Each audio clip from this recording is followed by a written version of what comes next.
Hello everyone, स्वागत करती हूँ आप सभी का आज के बहुत इम्पॉर्टेंट सेशन में। आज सीटेट को ध्यान में रखते हुए, एमपीटेट को ध्यान में रखते हुए बहुत ही इम्पॉर्टेंट वीडियो में लेके आई हूँ, जहाँ पर हम डिस्कस करने वाले हैं लैंग्वेज एक्विजिशन और लैंग्वेज लर्निंग। ये दोनों क्या होते हैं, दोनों में क्या डिफरेंस है, हम लोग डिफरेंस को यहाँ पे अंडरस्टैंड करेंगे, इनको समझेंगे, डिस्कस करेंगे और इसके साथ साथ हम लैंग्वेज के बारे में बहुत सारी चीज़ें आज जानने वाले हैं कि लैंग्वेज की इटिमोलॉजी क्या है, कहाँ से आया लैंग्वेज और लैंग्वेज का क्या एक फंक्शन है, क्या इंपॉर्टेंस है, ये सारी चीज़ें कवर करेंगे। तो आशा करती हूँ कि आपको ये सेशन बहुत हेल्प करेगा आपके अपकमिंग एग्ज़ाम में। और सीटेट में 1 से 2 नंबर हमेशा यहाँ से आता ही आता है, तो अगर आप ये पूरा सेशन देख लेंगे तो एक आपकी अंडरस्टैंडिंग बनेगी इस टॉपिक को लेकर के। तो चलिए स्टार्ट करते हैं, बहुत मज़ेदार टॉपिक है और आइए देखते हैं क्या चीज़ें हैं। तो देखो, सबसे पहले हम लोग यहाँ पे डिफरेंस पे चलने से पहले लैंग्वेज के बारे में कुछ बातें जान लेते हैं, उसके बाद इनको पढ़ने में ज़्यादा मज़ा आएगा, ठीक है। तो जब मैं लैंग्वेज बोलती हूँ, भाषा हिंदी में से हम कहते हैं, तो ये जो लैंग्वेज वर्ड इंग्लिश का है, इसकी ओरिजिन क्या है, इसकी इटिमोलॉजी पूछी जाती है। इटिमोलॉजी का मतलब होता है ओरिजिन क्या है, कोई भी वर्ड है वो कहाँ से आया है।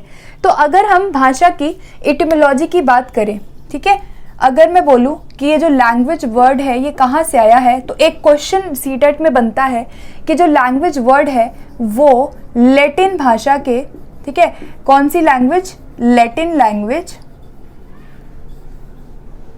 लैंग्वेज के कौन से वर्ड से आया है, लिंगुआ से आया है। आपको याद रखना है, ठीक है, लैटिन भाषा के लिंगुआ, LINGUA, ठीक है, लिंगुआ से आया है। और इस लिंगुआ या लिंगुई भी कई बार आता है, LANGUE या फिर LANGUA, दोनों सेम है। और जो लिंगुआ है इसका मतलब होता है टंग, ठीक है।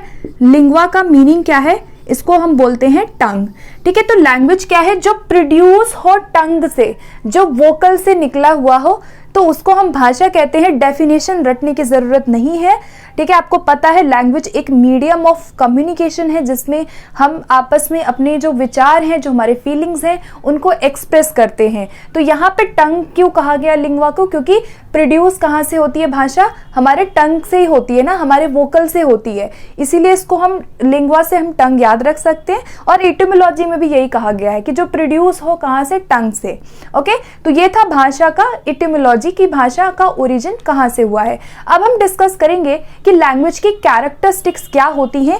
1 से 2 क्वेश्चन सीटेट में कैरेक्टरिस्टिक्स से बनता है, वो मैं डिस्कस कर लेती हूँ, उसके बाद हम आगे बढ़ेंगे। तो अगर मैं लैंग्वेज की कैरेक्टरिस्टिक यानी विशेषताओं की बात करूं, तो जो लैंग्वेज है वो क्या क्या है, सबसे पहले याद रखना लैंग्वेज क्या है। पहला, लैंग्वेज इज सोशल, ठीक है। लैंग्वेज क्या है, सोशल है। सोशल का मतलब क्या होता है कि समाज में ही भाषा होती है, उत्पन्न होती है और समाज में ही दब जाती है। जैसे संस्कृत ही पहले के लोग बहुत बोलते थे, तो संस्कृत का जन्म एक सोसाइटी से ही हुआ, एक समाज से हुआ, और उसके अंदर परिवर्तन भी एक समाज में ही होता है। एक भाषा जो पहले बहुत लोग बोलते थे, आज बहुत कम लोग बोलते हैं।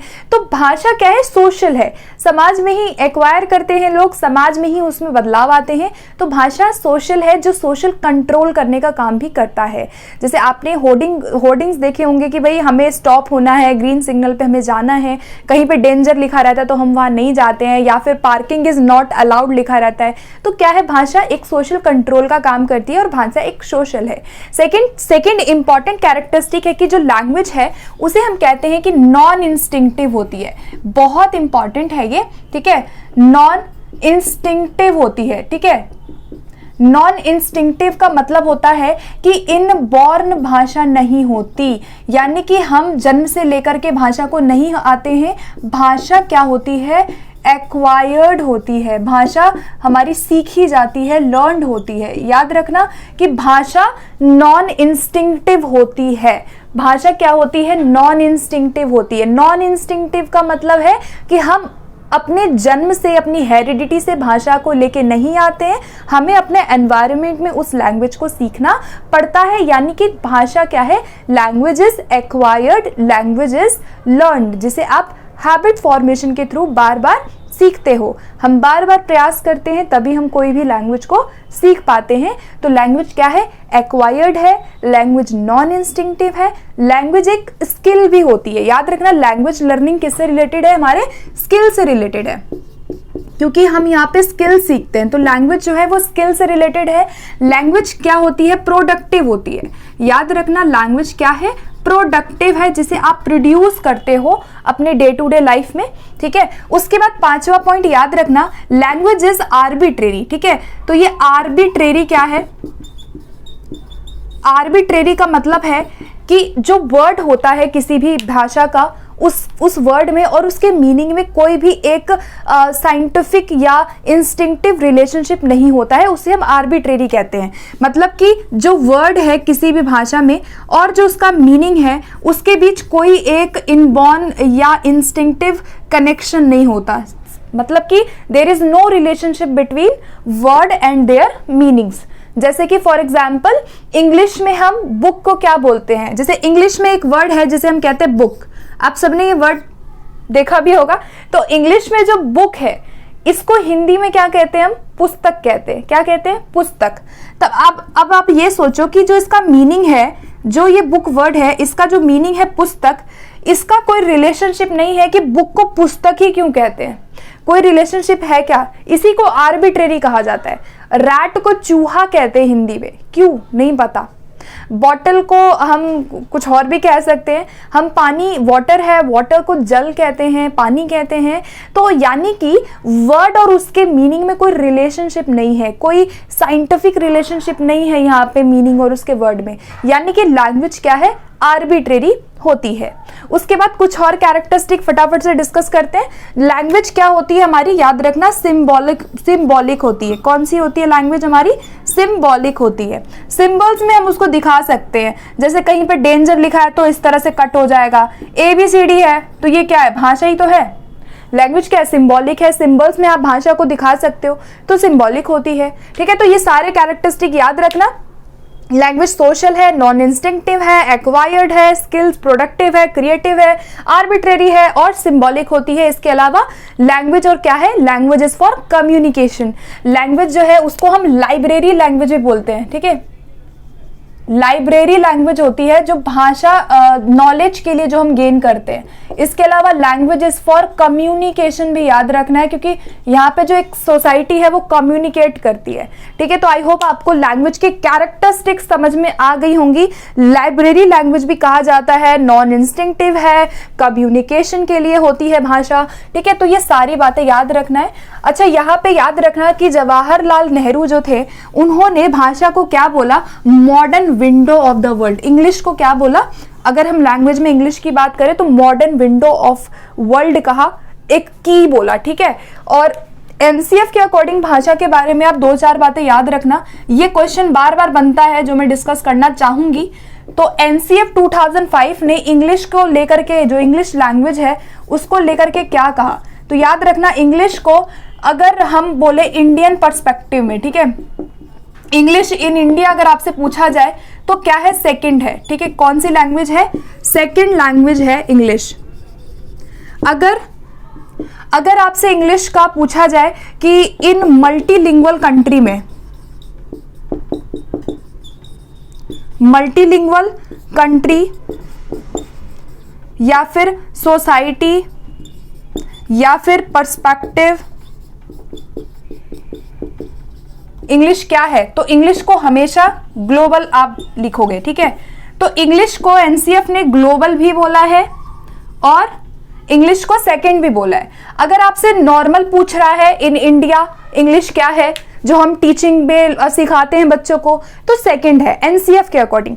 अगर आपके क्वेश्चन में आया कि role of English in India या फिर role of English in a multilingual perspective, in a multilingual society, in a multilingual country, multilingual अगर आया तो आंसर क्या बनेगा? ग्लोबल बनेगा। अदरवाइज आपका आंसर क्या बनेगा? एनसीएफ के अकॉर्डिंग सेकंड लैंग्वेज बनेगा। ठीक है, तो दोनों की बात एनसीएफ करता है। और अगर हम कॉन्स्टिट्यूशन की बात करें, हमारे संविधान में भाषा को क्या दर्जा दिया गया है? तो एसोसिएट ऑफिशियल लैंग्वेज का दर्जा दिया गया है। मतलब कि इंग्लिश क्या है? हमारी सह राजभाषा है जो हिंदी के साथ है, ठीक है। राजभाषा हिंदी है और सह राजभाषा यानी एसोसिएट ऑफिशियल लैंग्वेज जो है वो इंग्लिश है। ये याद रखना। कौन सा एक्ट था? ऑफिशियल लैंग्वेज एक्ट था, जिसमें इंग्लिश को एसोसिएट माना गया है।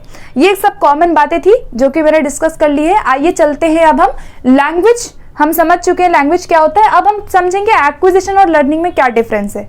तो चलिए फटाफट से देखते हैं। तो मैं इसको मिटा देती हूँ। ओके, सो सबसे पहले देखो एक्विजिशन में हम डिस्कस करेंगे कि एक्विजिशन क्या है, ठीक है। जो भी पॉइंट्स मुझे याद आते जाएंगे मैं वो डिस्कस करती जाऊंगी। एक्विजिशन जो होता है भाषा का अर्जन, इसको हिंदी में क्या कहते हैं? अगर आप हिंदी की भी तैयारी कर रहे हो तो आपका हिंदी भी यहाँ पे कवर हो जाएगा, ठीक है। अर्जन और भाषा अधिगम क्या होता है, दोनों में फर्क, एक क्वेश्चन जरूर से जरूर आपका यहाँ पे बनेगा। तो बहुत आसान है, कोई डिफिकल्ट नहीं है, ठीक है। देखो एक्विजिशन जो होता है वो इनफॉर्मल होता है। इनफॉर्मल कैसे होगा? जो कि आपका अनौपचारिक जिसको हम कहेंगे, ठीक है, जो कहाँ होता है? एक बच्चे के फैमिली में, ठीक है। आपके फैमिली में कोई बच्चा है जो कि भाषा को सीख रहा है, या हमारे जो एनवायरमेंट है, हमारे आसपास जो नेबरहुड है, हमारा सराउंडिंग है, वहां पे भाषा जो हम सीखते हैं वो इनफॉर्मल होता है। तो एक्विजिशन क्या है? इनफॉर्मल है। लेकिन जब हम लर्निंग की बात करते हैं तो लर्निंग फॉर्मल हो जाता है। फॉर्मल मतलब आप समझ रहे हैं कि in school, in college, in university आप भाषा को एक प्रॉपर ऑर्डर से सीख रहे हो, औपचारिक आपकी शिक्षा हो रही है, आप फॉर्मली सीख रहे हो, आपको पता है कि आप सीखने ही जा रहे हैं, आपको पता है आपका सब्जेक्ट है, आपको पता है आपको एग्जाम देना है। दैट मीन्स कि लैंग्वेज जो लर्निंग है वो फॉर्मल होती है। फॉर्मल समझ गए? औपचारिक, जो कि कहाँ होती है भाई? स्कूल में, ठीक है। स्कूल में या फिर कोई कॉलेज है, कॉलेज में आप सीख रहे हो भाषा कोई, तो वो फॉर्मल है। नेक्स्ट है कि जो लैंग्वेज एक्विजिशन होता है, वेरी वेरी इंपॉर्टेंट पॉइंट है कि सबकॉन्शियस होता है। अब ये सबकॉन्शियस मतलब अर्धचेतन या अचेतन, इसको हम कहते हैं। अचेतन का मतलब आप कॉन्शियसली नहीं हो, आप अनअवेयर हो चीजों से। एक बच्चा घर में मम्मी पापा बोलना सीखता है, उसको प्यास लगी है तो वो पानी बोलना सीख जाता है, आपने उसे नहीं सिखाया। यानी कि एक्विजिशन जो है, जो बच्चा क्या कर रहा है, अपनी मदर टंग को सीख रहा है, ठीक है। एक्विजिशन में अगर बच्चा अपनी मदर टंग को या फिर जो उसकी फर्स्ट लैंग्वेज है उसको अगर एक बच्चा सीख रहा है तो वहां पर वो सबकॉन्शियसली सीखता है, मतलब अनअवेयर है, उसे नहीं पता कि वो सीख रहा है, बट वो सीख जाता है। जैसे हम सभी ने अपनी पहली भाषा सीखी, हम सब ने हिंदी सीखी, तो आप में से काफी सभी लोगों ने हिंदी ही सीखी होगी। तो आप हिंदी सीखते हो तो आप जाने जाने में सीख गए, आपको किसी ने वहां पे रूल नहीं सिखाया, यानी वो क्या है? सबकॉन्शियस है। लेकिन लर्निंग कॉन्शियस होती है। अब आपको मालूम है कि आपको वो एग्जाम देना है, आपको पता है कि आपको टेंसेस पढ़ने हैं, आपको ग्रामर पढ़ने हैं, आपको रूल पढ़ना है, आपको इंग्लिश के चैप्टर्स पढ़ने हैं। दैट मीन्स की जो लर्निंग है वो कॉन्शियस है। आप वहां पे डायरेक्ट इंस्ट्रक्शन आपको मिल रहा है, आपको टीचर वहां पे क्या देता है? एक अनुदेशन देता है, इंस्ट्रक्शन देता है, रूल्स को समझाता है। दैट मीन्स की जो हमारी लर्निंग है वो क्या है? कॉन्शियस है, ठीक है। तो कॉन्शियस लर्निंग होती है और सबकॉन्शियस क्या है? हमारी एक्विजिशन। और जो हमारी लर्निंग है वो डेलिब्रेट होती है। याद रखना, डेलिब्रेट क्या होती है? लैंग्वेज लर्निंग होती है, जो जानबूझ के सीखता है, बच्चा जान करके सीखता है। अगला है इम्प्लिसिट लर्निंग होती है एक्विजिशन। ये वर्ड्स जो है ना, ये जो कीवर्ड है, आप इन्हीं को पढ़ लोगे तो आपका काम बन जाएगा, ठीक है। इम्प्लिसिट होती है हमारी एक्विजिशन। इम्प्लिसिट का मतलब भी वही है जो चीजें मैं डिस्कस अभी तक करती आ रही हूँ। नेचुरल सीखना, अपने सराउंडिंग से सीखना, और अनकॉन्शियसली सबकॉन्शियसली सीखना, समझ रहे हैं? तो वहां इम्प्लिसिट है। इम्प्लिसिट मतलब आप वहां पे बहुत ज्यादा इंस्ट्रक्शंस के साथ, रूल्स के साथ कुछ भी नहीं सीख रहे हो, आप वहां क्या सीख रहे हो? नेचुरली कोई चीज को सीख रहे हो, उसे हम इम्प्लिसिट कहेंगे। और एक्सप्लिसिट क्या होता है? इम्प्लिसिट का उल्टा एक्सप्लिसिट हो जाता है। एक्सप्लिसिट मतलब जहां पे आपके रूल्स है, जहां पे आपको मालूम है, जहां पे सारी चीजें हैं, ठीक है। तो एक्सप्लिसिट है, आप रूल्स को सीख रहे हो, आपको टीचर इंस्ट्रक्ट कर रहा है, या फिर आप एग्जाम दे रहे हैं, आप अवेयर हैं, तो वहां एक्सप्लिसिट लर्निंग होती है। नेक्स्ट है एफर्टलेस होता है एक्विजिशन। एफर्ट वही चीज है, देखो सेम चीज है, वही चीजें घूम के आ रही है। आप इसका एक कंसेप्ट सीख गए ना तो आप ये सारे वर्ड्स आपको क्लियर हो जाएगा, ठीक है। जैसे कि यहाँ क्या कहा गया? एफर्टलेस है। एफर्टलेस मतलब आप एफर्ट नहीं लगा रहे हो। अब आप अपना याद कीजिए, जब आप छोटे थे, हम जैसे बड़े हुए बचपन से अभी तक, तो हमें किसी ने नहीं सिखाया कि भाई आप मम्मी बोलिए, पापा बोलिए, है ना। हम खुद ब खुद क्या है, मतलब सेंटेंस को बोलना सेंटेंस को बनाना सीख गए अपनी भाषा में, तो वो एफर्टलेस हो गया, ठीक है। लेकिन यहाँ पर जब बच्चा स्कूल जा रहा है, जब बच्चा लर्निंग कर रहा है, तो वहां उसको जरूरत होती है एफर्ट्स की। वो एफर्ट जब तक नहीं करेगा तब तक वो LSRW नहीं सीख सकता। वो लिखना और पढ़ना तभी सीखेगा जब वो एफर्ट लगाएगा। तो लर्निंग में हम क्या करते हैं, एफर्ट लगाते हैं। नेक्स्ट है पिकिंग अप अ लैंग्वेज। आप एक्विजिशन में लैंग्वेज को पिक करते हो। पिक करने का मतलब है कि जो आप मदर टंग सीख रहे हो, जो आपकी फर्स्ट लैंग्वेज है, जो आपकी रीजनल लैंग्वेज है या फिर वर्नाकुलर लैंग्वेज है, उसको आप पिक कर रहे हो, ठीक है। लेकिन लर्निंग में स्टडी कर रहे हैं। पिक करने का मतलब ये है कि जो आपकी जैसे मेरी मदर टंग अलग हो सकती है, हो सकता है आपकी अलग हो, तो हम सभी ने अपनी अपनी भाषा को वहां पे क्या किया, एक्वायर करा, पिक किया। यहाँ पे हम स्टडी कर रहे हैं, ठीक है, हम यहाँ सीख रहे हैं कोई भाषा। नेक्स्ट है priority on the spoken language. अगर हम एक्विजिशन की बात करें तो एक्विजिशन में सबसे ज्यादा रोल किसका हो जाता है, लिसनिंग एंड स्पीकिंग का। जहां पे बच्चा बोलता है, यहाँ बच्चे को बोलने के मौके दिए। एक फैमिली में एक बच्चा है, वो धीरे धीरे सीख रहा है कोई चीज को बोलना, तो स्पोकन लैंग्वेज पे ज्यादा यहाँ फोकस किया गया। लेकिन लर्निंग में ज्यादा प्रायोरिटी हम रिटन को और रीडिंग और राइटिंग को दे देते हैं। तो आपकी जो 4 स्किल्स है, लिसनिंग, स्पीकिंग, रीडिंग, राइटिंग, तो जो लिसनिंग स्पीकिंग है वो रिलेटेड हो जाएगा अर्जन से, एक्विजिशन से, और जो रीडिंग राइटिंग है वो लर्निंग से हो जाएगा, क्योंकि यहाँ पर रूल्स को समझता है तो लिखना भी सीखता है, पढ़ना भी सीखता है। लिखना पढ़ना वो एक्वायर में कम ही सीखता है या नहीं सीखता है, ठीक है। अगला देखते हैं। नेक्स्ट है कि जब हम एक्विजिशन की बात करते हैं तो हमारा फोकस होता है कम्युनिकेशन पे। बच्चा कम्युनिकेट कर रहा है, आपस में लोगों से क्या कर रहा है, बातचीत कर रहा है।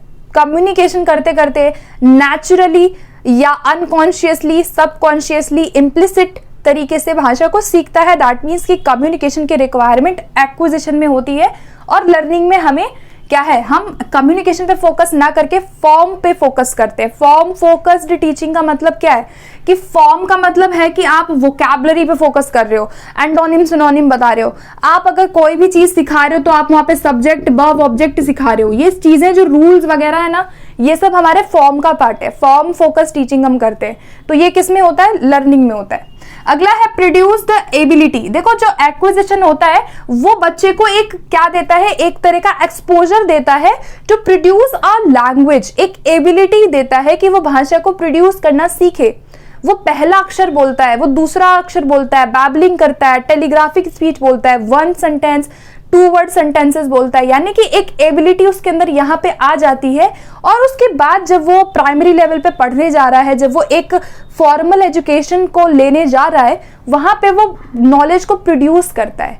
तो याद रखना, यहाँ पे एबिलिटी को प्रोड्यूस करता है, अपनी क्षमता को यहाँ पे वो जान रहा है, अपनी क्षमता उसकी हो रही है।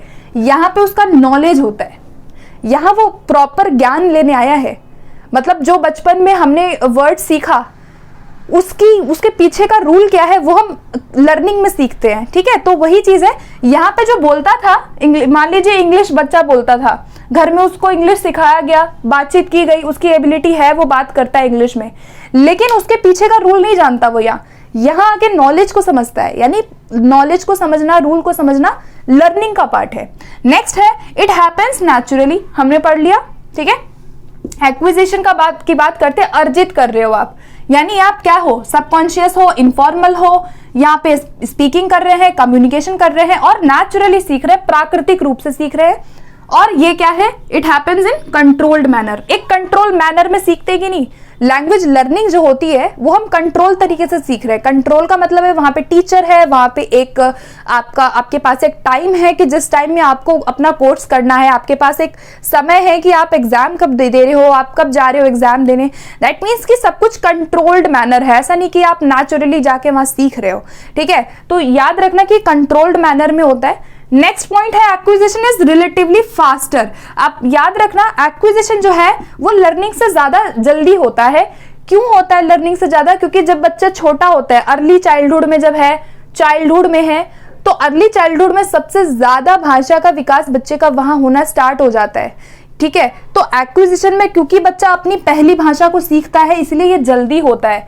एक्वायर बच्चे जल्दी करते हैं किसी भी भाषा को, और जो लर्निंग होती है वो एक्विजिशन से थोड़ी सी स्लो होती है। क्यों होती है स्लो? क्योंकि ऑलरेडी बच्चे ने अपनी मातृभाषा को सीखी है, उसके बाद जब वो लर्निंग करने जाता है तो कहीं ना कहीं जो हमारी मदर टंग होती है उसका इफेक्ट हमारे ऊपर पड़ जाता है, तो हमें थोड़ी डिफिकल्टी होती है उस भाषा को सीखने में। जैसे आप इस चीज को रिलेट कर सकते हैं, हमने शुरू से हिंदी बोली, तो जब हम स्कूल गए, जब हम कहीं पढ़ने गए फॉर्मली, तो हमें भी दिक्कतें आई थी जरूर। आप सभी को, मोस्ट जो लोग देख रहे हैं, ज्यादातर लोगों को दिक्कतें आई होंगी सेकंड भाषा को सीखने में, क्योंकि एक्विजिशन हमारी नेचुरल हुई थी, लेकिन यहाँ हमें एफर्ट लगाने पड़ते हैं। ये थोड़ा धीरे स्लो प्रोसेस है, ठीक है।